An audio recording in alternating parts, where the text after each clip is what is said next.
antara pintu yang sempit dan pintu yang tertutup. Antara pintu yang sempit dan pintu yang tertutup. Romuliki, para frater, para suster, Bapak Ibu Saudara-saudari, beriman yang terkasih di dalam Kristus. Kita semua tahu apa itu pintu. Bahkan sesudah bangun tidur pun, 1-2 langkah kita sudah ketemu dengan pintu. Ya, kalau berapa banyak pintu di rumah kita, mungkin itulah yang berapa kali pula yang kita lewati atau lalui. Intinya kita semua tahu tentang pintu. Dan kata pintu ini juga seringkali digandingkan dengan kata yang lain yang mempunyai makna yang beragam. Misalnya ada pintu air, ya, ada pintu rezeki, ya, ada pintu, pokoknya pintu yang lain-lain. Ya. Ada juga lagu yang aku bukan pintu. Pokoknya ada kata yang tepat yang bisa dilekatkan dengan pintu dan maknanya bisa beragam. Saudara-saudari yang terkasih dalam Kristus, bacaan hari ini terutama dalam bacaan Injil menyebut tentang kata pintu. Ada beberapa kali disebutkan. Yang pertama pintu yang sempit, yang kedua pintu yang tertutup, ada kemudian mengetuk pintu, ya, dan buka pintu.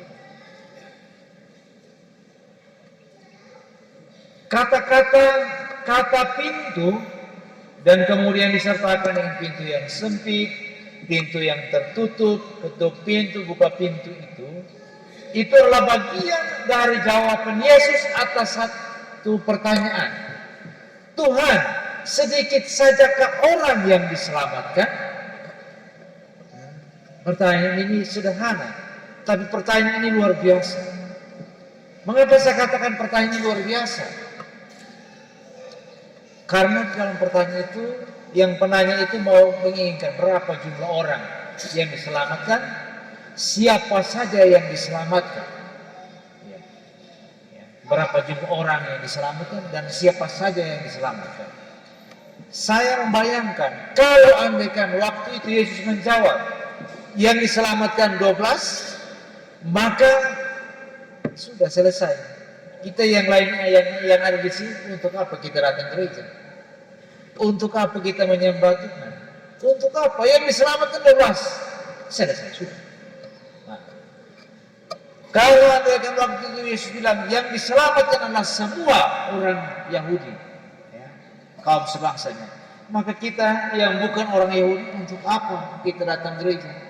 Untuk apa kita datang mengaku? Untuk apa kita buang-buang waktu hari-hari ini? Untuk apa kita dengar khotbah dan sebagainya?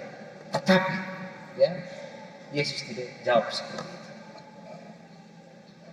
Dan kalau kita di sini kita bisa katakan, oh yang diselamatkan itu, yang masuk surga itu bisa paus, bapak uskup, para imam, suster kah, frater kah, bruder kah, katekis kah, pokoknya yang kerja di pastoran itu pasti mereka yang masuk.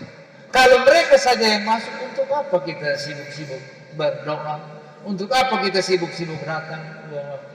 Itulah menjadi pertanyaan. Tetapi Yesus tidak menjawab berapa banyak yang diselamatkan, siapa saja yang diselamatkan. Yesus menjawab dengan berbicara tentang pintu. Berjuanglah masuk melalui pintu yang sempit. Pintu yang sempit. Apa itu pintu yang sempit? Pernyataan pintu yang sempit itu adalah gambaran bahwa untuk bisa diselamatkan, kita tidak bisa hanya berpangku tangan. Ya, untuk diselamatkan kita harus berjuang. Ya, kita harus berjuang. Tidak bisa tinggal diam saja. Kita tidak bisa, Tuhan tolong, Tuhan tolong, aduh Tuhan Yesus, aduh Bunda Maria tolong. Jangan kita hanya begini-begini saja, lepas. Harus berjuang, ya, harus berjuang. Dan kalau memang pintu itu sempit sekali, maka yang bisa kita lakukan adalah dalam pengantar kecilkan diri kita. Mengecilkan diri ini maksudnya apa? Oh Romo, saya sudah tahu dia punya arti. Artinya sudah nanti mama. Romo bilang masuk pintu yang sempit masuk itu harus barang kecil. Jadi kita jangan makan lagi ya. Makan juga ukur-ukur. Nah, kalau kami yang sudah kecil ini gampang saja masuk kami ya begini. Kami yang baru besar itu kamu tengah. Bukan artinya barang yang kecil, bukan. Mengecilkan diri dalam arti bahwa ialah Tuhan yang kita muliakan, yang kita agungkan. Kita merendahkan diri hadapan Tuhan. Tuhan yang lebih besar, kita tidak. Jangan saya yang punya ini, saya yang segala-galanya. Kalau kita anggap diri kita lebih besar dari Tuhan, maka kita tidak bisa akan masuk melalui pintu yang sempit itu. Kita tidak bisa masuk ke memperoleh keselamatan. Kita berjuang untuk yang mengecilkan diri kita sendiri, menjadikan Tuhan di atas segala-galanya. Dan ketika kita mau bekerja, Tuhan hadirlah bersama saya. Rencana saya seperti ini. Sempurnakan rencana saya untuk hari ini. Saya hanya kepadamu saya berharap, hanya kepadamu saya mohon. Amin. Seperti itu. Artinya Tuhanlah yang lebih besar. Dan demikian kita bisa dilayani untuk masuk melalui pintu yang sempit itu. Lalu kemudian pilihan yang kedua, pintu yang tertutup. Ya. Pintu yang tertutup adalah suatu situasi yang tidak memungkinkan lagi untuk kita bisa memperoleh masuk di dalam kerajaan itu, masuk di dalam kemuliaan itu, atau bisa memperoleh keselamatan. Dan tentang pintu yang tertutup ini kita diingatkan bahwa ya tidak hanya berjuang, tetapi kita juga harus merebut kesempatan itu. Jangan sampai kita dapati atau kita pergi dan pintu itu sudah tertutup. Jangan sampai. Ya. Pintu yang tertutup di sini mau mengisyaratkan kepada kita bahwa Tuhan tidak main-main. Kalau sudah ditutup ya sudah tertutup. Dan karena itu kita jangan ingat bobo. Kita jangan anggap remeh. Oh, saya punya bayi itu uskup. Saya juga bisa masuk. Saya punya om itu pastor. Saya juga bisa masuk kok. Saya punya kakak itu suster. Saya punya kakak itu frater. Saya punya anak itu pastor. Jadi saya bisa masuk. Tidak juga. Oh, saya sudah terima sakramen permandian. Nama saya sudah tercatat di Provinsi Deu.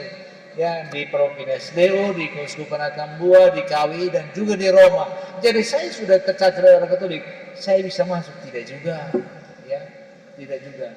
Saya sudah terima sakramen permandian, saya sudah sambut baru, saya sudah krisma dan lain sebagainya. Saya sudah ini, tidak juga. Ya, artinya kita harus berjuang supaya sekali kalau kita mencapai di pintu itu masih terbuka, biar terbuka kecil pun kita bisa masuk. Ya. Artinya apa, saudara-saudara yang terkasih, jangan kita berpangku tangan. Jalanan kita untuk mencapai keselamatan harus didukung oleh niat yang tulus, kehendak yang tulus. Jangan kita menganggap diri atau kita menaruh jaminan pada hal-hal duniawi. Jaminan utama kita adalah Kristus. Dia adalah jalan kebenaran dan hidup. Biasanya misa kedua itu untuk anak-anak yang mau calon sambut baru. Ya. Dan karena itu titip pesan untuk anak-anak yang calon sambut baru. Orang tua, para guru pendamping, arahkanlah mereka, ajarlah mereka untuk mereka bisa mengenal Kristus. Dan bila nanti mereka bisa bersatu dengan Kristus yang menerima tubuh dan darahnya, biarkanlah mereka bersahabat. Karena jalan masuk satu-satunya untuk pintu yang sempit adalah melalui Kristus itu sendiri. Yesus bilang apa?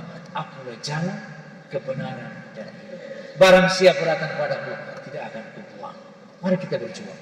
Antara pintu yang sempit dan pintu yang tertutup, mari kita berjuang supaya hidup kita tidak sia-sia, baik di dunia ini maupun di akhir. Mari kita berjuang bersama Tuhan yang kita imani. Kita bisa sampai pada keselamatan, kita bisa meraih keselamatan, kita tidak bisa masuk meskipun melalui pintu yang kecil itu, agar kita bisa berbahagia bersama dengan Tuhan. Yakinlah bahwa Tuhan tidak membiarkan kita jalan sendirian. Tuhan akan senantiasa memberikan bantuan dan rahmat-Nya. Sehingga apa? Sehingga Dia mengutus banyak orang untuk pergi wartakan kabar baik ini. Tuhan tetap mencurahkan rahmat-Nya bagi kita. Yang pertama akan menjadi yang kemudian akan menjadi yang pertama. Dan bagi Allah, ya, tidak ada sesuatu yang mustahil. Kesempatan terbuka bagi kita. Pilihan hanya dua, pintu yang sempit atau pintu yang tertutup. Berjuanglah bersama Tuhan, kan Dia akan memberikan berkat bagi kita sekalian hari ini sampai selama-lamanya.